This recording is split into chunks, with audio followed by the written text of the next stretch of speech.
In May of 2026, the RV industry shipped 22,900 units in total. Of those, 19,679 were towables, led by conventional travel trailers. Hold on to that ratio because it explains everything on this list. The travel trailer is the volume product of the entire American RV industry. It is also the product built to the tightest price target, sold at the thinnest margin, in the highest quantity, on the fastest line. Everything you're about to hear traces back to that one commercial fact. Now let me square the title with you before we start counting. Brand New is doing real work in that headline, and it deserves to. Most buyers walk onto a lot carrying an assumption they've never examined. That a brand new trailer has been checked. Not spot checked. Checked. The way a new pickup gets checked. It hasn't. There is no equivalent in the towable RV business of a factory road test. Nothing drives your travel trailer before you do. And here's the proof of that, sitting right in the federal record. Several of the recalls on this list were filed while the affected units were still sitting in dealer inventory. Never delivered, never towed, never used. In 2 of the cases we'll cover, no owner notification letters were mailed at all because there were no owners yet. The defect was caught after the trailer left the factory and before anybody drove it. Read that carefully. If the system is routinely catching problems in that window, then the factory was not the checkpoint. The lot was. And on a unit that does make it out the gate, the checkpoint is you. So I'm ranking these 12 by 1 rule. How long the consequence lasts. At the bottom, failures that cost you an afternoon. At the top, failures that follow the trailer for the rest of its life. Stay for number 1 because it's the only entry on this list that most insurance policies will not pay for. Now if you're thinking about buying an RV, or you're already stuck in one, I put together something called the RV Buyer's Blueprint. Real ownership costs, how to read the financing paper before you sign it, the inspection checklist that catches water damage, and how to get out if you're upside down. The link is below this video. Alright, let's keep going. Let's count. Number 12. The 2026 Winnebago Access. The compliance label and the tire and loading information label may not list the gross axle weight rating at all. Not the wrong number. No number. The single figure that tells you how much weight each axle is legally rated to carry was simply absent from the sticker. The stated safety risk in the filing is that an owner could overload the trailer, producing poor handling or a tire failure and a loss of control. Winnebago notifies owners and supplies new labels, and a dealer will install them free if you ask. Consequence duration: 1 trip to a dealer. Number 11. Forest River Stealth EVO, R-Pod, Wildwood, and Salem. 23 units carried incorrect tire inflation information on the label. Small recall, and I'd nearly skip it. But the mechanism is worth understanding because it comes back at number 2. Trailer tires do not fail primarily from bad rubber. They fail from heat. An underinflated tire flexes further on every single rotation, and that flexing generates heat, and heat degrades the compound until the tire comes apart. The inflation number on that label is the input to that entire equation. Printed wrong, and you've quietly instructed the owner to run the tire hot for years. Number 10. Forest River Flagstaff and Rockwood. 8 units. NHTSA Recall I D25V681,000. The wastewater holding tank ventilation pipe was not terminated outside the vehicle, which can allow sewer gas to enter the trailer. The fix is a vent cap. Dealers install it free. And this is one of the 2 cases I mentioned. Every affected unit was still in dealer inventory, so no owner letters went out. I put it at 10 and not lower for one reason. Nothing about that failure announces itself mechanically. Nothing breaks. Nothing stops working. A pipe terminates in the wrong place, and the only symptom is air you're breathing while you sleep. Number 9. Winnebago Micro Mini, 4,313 units, NHTSA campaign 23V311000. The solar panel mounting hardware may loosen, allowing the panel to detach from the roof. A detached panel becomes a road hazard. The published remedy is what earns this its place. Dealers install adhesive tape between the solar panel and the mounting bracket. I'm not going to editorialize past what the filing says. Tape is an approved engineering solution in plenty of applications, but it tells you something real about how rooftop accessories get attached on a high-volume towable, and the roof is going to matter more and more as we climb this list. Number 8. Winnebago Voyage, Micro Mini FLX, Height 200 and Mini. Model years 2022 through 2024, more than 13,000 units. The cooktop range circuit board could overheat, creating a fire risk. Free replacement. 13,000 units across 5 product lines is not a line worker mistake. That's a component that went into everything the division built for 3 model years before the failure pattern surfaced. Number 7. The Rooftop Fan Circuit Board. In the June 2026 recall cycle, a printed circuit board inside a rooftop fan was found capable of failing during certain operations and overheating, increasing fire risk. Dealers replace the board free of charge. Notice what's happening across 7, 8, and the next entry. 3 separate fire risk items in 3 unrelated systems, all electrical, all in the same window. That's not a brand problem. That's what happens when the number of powered devices inside a travel trailer roughly doubles over a decade, while the wiring practices, the inspection time, and the price point stay where they were. Number 6. Forest River Wildwood, Salem, and the 2026 Stealth EVO, NHTSA ID 26V352000. The fireplace outlet may have incorrect wiring and read the specific mechanism in the filing, because it's the most instructive sentence in this whole video. The wire may not make adequate contact with the self-contained receptacle, increasing the risk of high amperage draw from loose connections and the risk of fire. A loose connection is not a broken connection. Electricity still flows. The appliance still works. What changes is resistance, and resistance at a connection generates heat exactly where you cannot see it, behind a decorative fireplace, inside a cavity framed with wood and packed with foam insulation. That's why it sits above the other electrical entries. 6 and 7 and 8 all get fixed for free, but 8 and 7 fail visibly. 6 can work perfectly for a year and then not. Number 5. Forest River Rockwood and Flagstaff on the brakes. Recall 10-1966.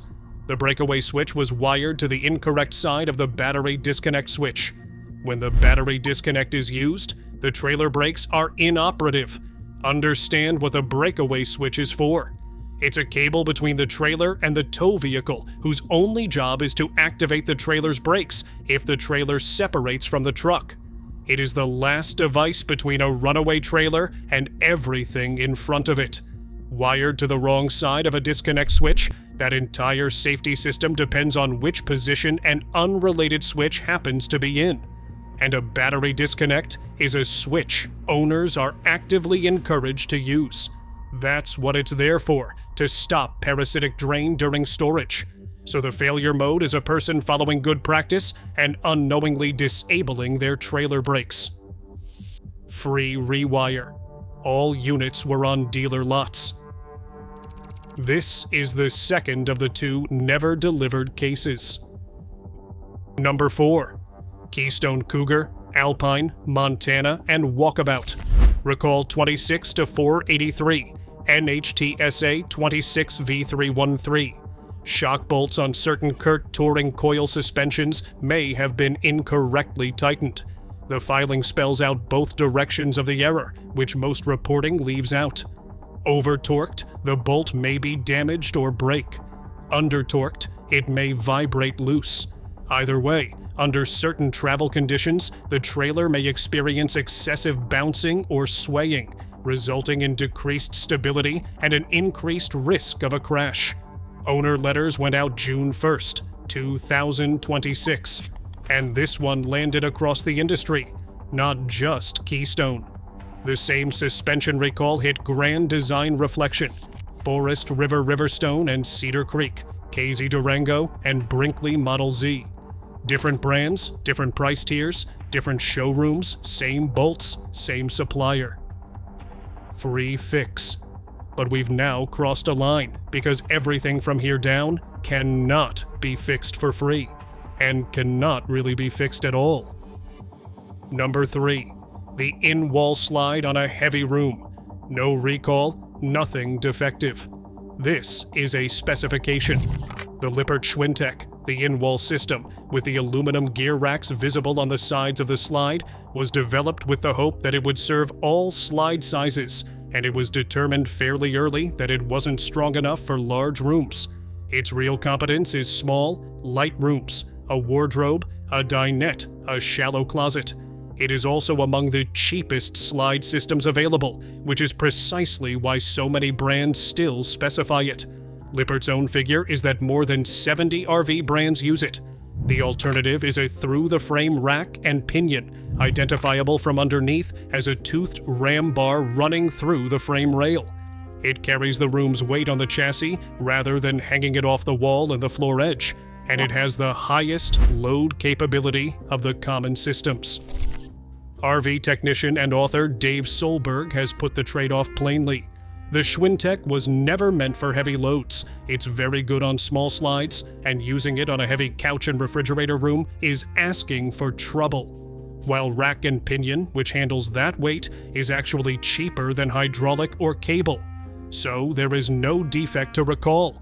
Somebody specified a light-duty mechanism for a heavy room to hit a number, and the owner inherits that decision for as long as they own the trailer. Number 2.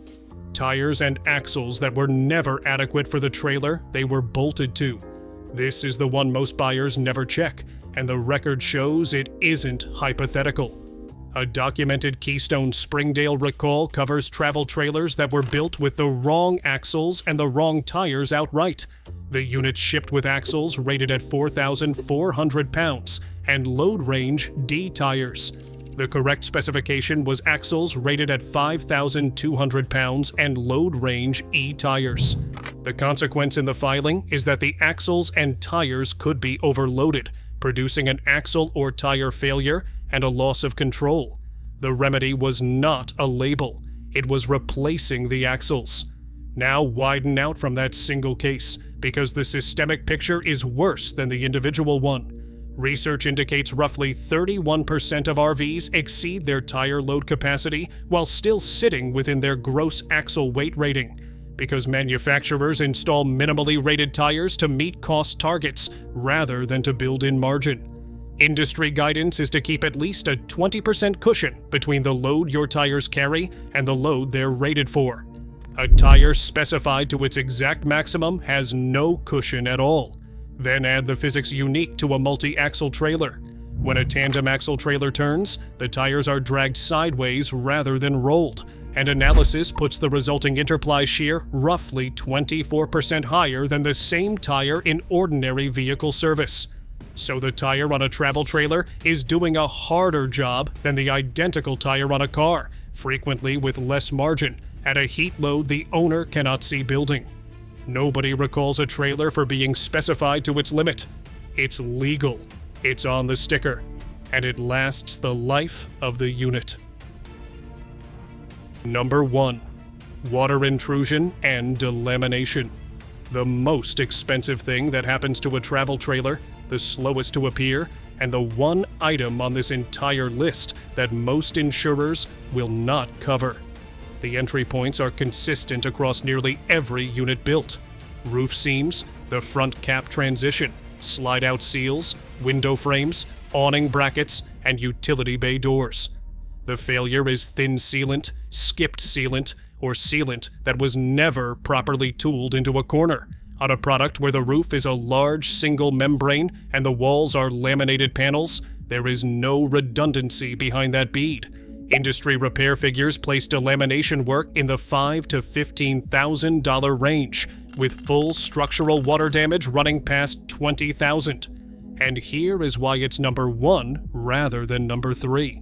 Water intrusion is frequently classified by insurers as a maintenance failure rather than sudden and accidental damage, which means the owner pays.